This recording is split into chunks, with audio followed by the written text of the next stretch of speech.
नमस्कार शेतकरी मित्रांनो, जनाई ॲग्रीव्हिजन या यूट्यूब चॅनलवरती आपले स्वागत आहे। आज आपण पाहणार आहोत फेरस सल्फेट। फेरस सल्फेट हे महत्त्वाचे सूक्ष्म अन्नद्रव्य आहे जे की पिकामधील लोहाची कमतरता कमी करण्यासाठी याचा वापर केलेला पाहायला मिळतो। पिकांमधील असणाऱ्या क्लोरोफिल पिगमेंटच्या निर्मितीसाठी फेरस सल्फेट हे चांगल्या प्रकारे काम करते। त्यामुळे वनस्पतीतील फोटोसिंथेटिक रिॲक्शन, ज्याला आपण प्रकाश संश्लेषण क्रिया असे आपण म्हणतो, ही चांगल्या प्रकारची होते। त्यामुळे वनस्पतीची वाढ जोमदार व निरोगी झालेली पाहायला मिळते।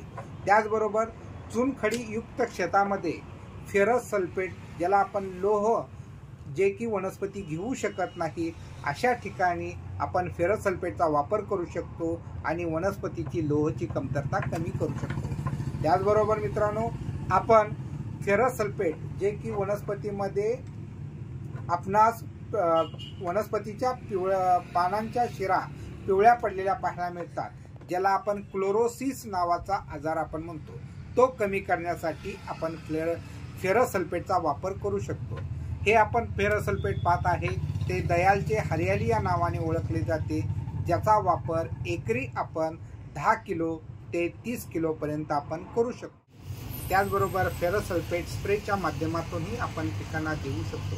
यासाठी 0.5 ते 1 असे प्रमाण स्प्रेसाठी राहते। यासाठी साधारण आपणास 300 ग्रॅम फेरस सल्फेटचा वापर करावा लागतो, जे की वनस्पतीमधील लोहाची कमतरता भरून निघण्यास चांगली मदत होते।